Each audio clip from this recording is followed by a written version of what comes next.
You just grabbed a plate without thinking. For 300,000 years, humans had no such thing, and what they used instead could get you sick or keep you alive. Think about that for a second. A plate feels like the most boring object in your kitchen. Round, flat, forgettable. You've probably never once wondered where it came from. But for almost the entire span of human existence, there was no round, flat object waiting patiently for your food. There was just a problem. How do you get a hot meal from fire to mouth without losing your fingers, your dinner, or your life? And the ways people solve that problem are older, stranger, and darker than you'd guess. Here's what nobody tells you when they picture cavemen. We imagine them tearing into raw meat over a fire, dirt under their nails, food just sort of happening on the ground. That image is mostly wrong. Early humans weren't sloppy. They were engineers, working with whatever the landscape handed them. Leaves, bark, flat stones, shells, hollowed bone. Every single one of those was a piece of technology, chosen on purpose, because eating wrong could kill you almost as fast as not eating at all. Wrong material, wrong shape, wrong shell that cracked mid-meal and spilled a day's worth of hard-won food onto the ground. There was no store nearby to fix that mistake.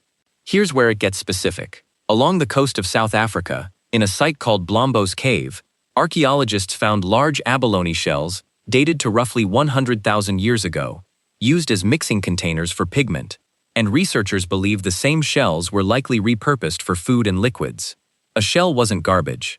It was a bowl that grew itself. But here's where it gets even more personal. In 1991, hikers found a man frozen in the Alps for over 5,300 years. Scientists call him Otzi. Among his gear was a small container woven from grass and birch bark, sturdy enough to hold food and even carry hot embers to restart fires on the move.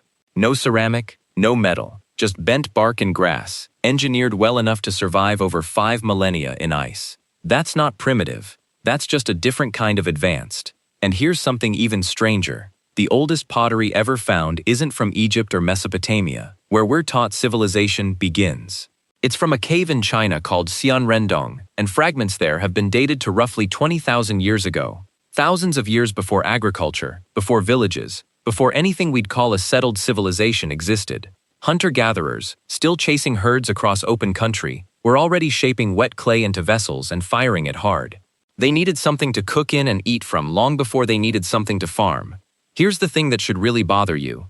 Halfway across the world, in Japan, a separate group of hunter-gatherers called the Jomon were doing almost the same thing around 16,000 years ago, apparently without any contact with China at all. Two unrelated groups of humans, thousands of miles apart, looked at the same problem: how do I stop my food from falling through my hands?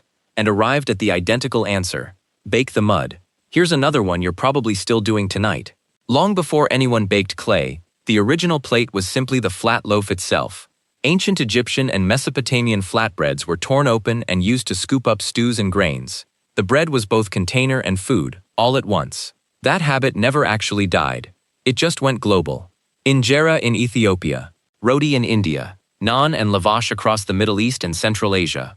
Billions of people, right now, tonight, are eating off bread instead of ceramic, using a technique older than the wheel.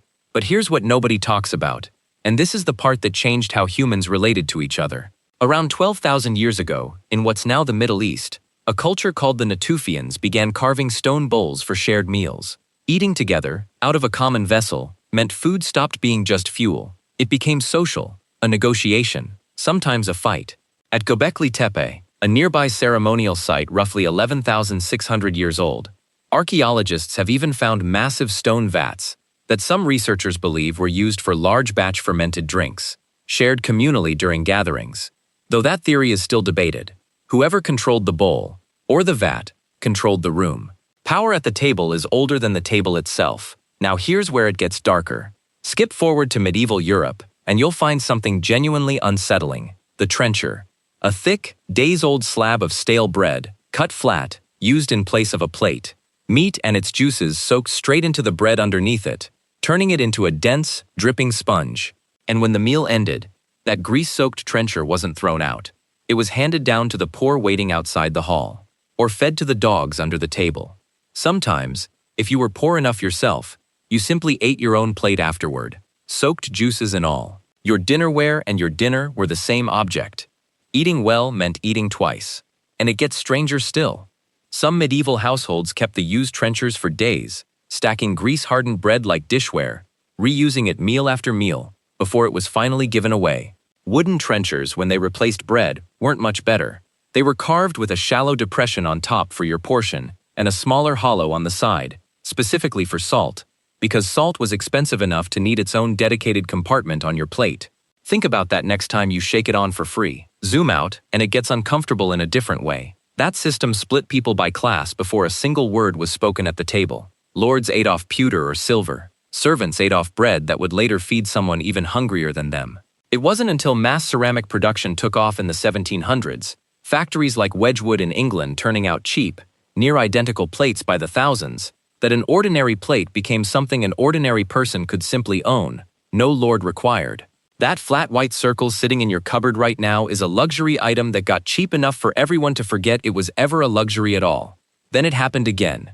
In the 20th century, paper and plastic plates showed up, and for the first time in human history, a plate became something you were expected to throw away on purpose. Disposable, designed to be forgotten within the hour. For 300,000 years, a container for food was something you carved, wove, fired, or baked with your own hands, and kept for years. Now it's something you fold in half and drop in a bin without looking at it twice. So the next time you set the table, or grab a paper plate for a quick meal and toss it without thinking, remember what that object used to cost someone. A shell that had to be found on the right beach. Bark that had to survive a glacier for 5,000 years. Clay shaped by hands with no wheel, no kiln timer, no guarantee it wouldn't crack in the fire. Bread that fed 2 mouths before it ever fed the dirt. You didn't invent the plate, you inherited it. Thousands of years of people quietly solving the exact problem you solve without noticing, every single day, 3 times a day, without ever once saying thank you.